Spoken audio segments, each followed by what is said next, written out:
عشان يوسع ايه ابدأ يلا. النهارده في مدرسه ميت الركعه رقم 1 هنقدم عمل مسرحي هام خاص بمراحل هامه في تاريخ مصر مع طلاب الصف السادس في مدرسه ميت الركعه. المراحل ديت بتبدا بالزعيم الوطني احمد عرابه يعرفنا بنفسه. اتفضل يا استاذ.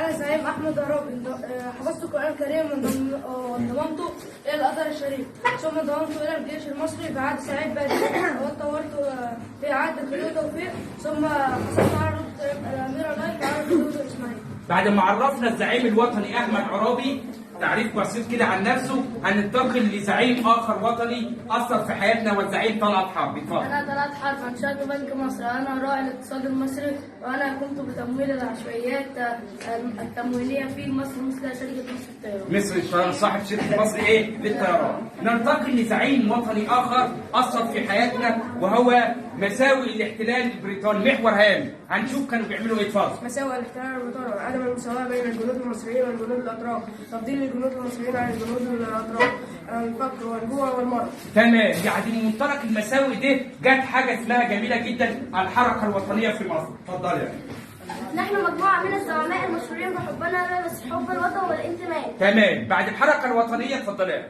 نيجي بقى على زعيم اخر وهو الزعيم محمد فريد. اتفضل يا. إنشاء مجلس نائب إنشاء الحكومة الوطنية المستقلة، رفض مد امتياز شركة قناة السويس عام 1910، تنشئ مدارس ليلية تعليم العمال والفقراء مجانا، تنشئ نقابات عماليه. تمام كده، يبقى احنا عرفنا الزعيم محمد فريد حصل في حياتنا ازاي. ننتقل الى الزعيم الوطني مين؟ محمود سامي البارودي. اتفضل. كنت بعمل قصائد وطنية كسب الوطن. قصائد وطنيه في ايه؟ وحب شاعر عظيم محمود سامي البارودي اثر في حياتنا برضه. نيجي على زعيم اخر وهو الاتفاق الودي. نعمل اتفاق الودي. عمل ايه الاتفاق الودي ده؟ محور هام برضك فهم الدراسات الاجتماعيه. اتفضل. أقوم بالمصالحة بين قوات الاتحاد.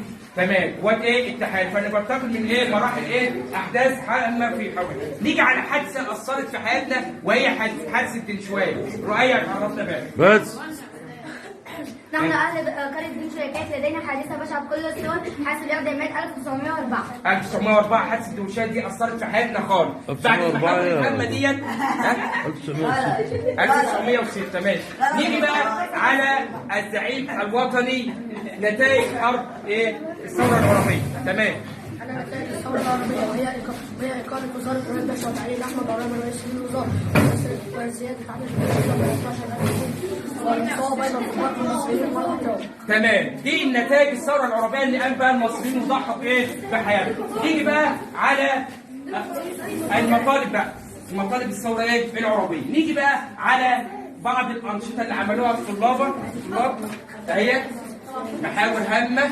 نيجي بقى على الزعيم الوطني الحالي لمصر. بعد ما عرفنا الزعماء نيجي بقى على زعيمنا الحالي. يتفضل الزعيم عبد الفتاح السيسي. اتفضل. عمل ايه؟ برضه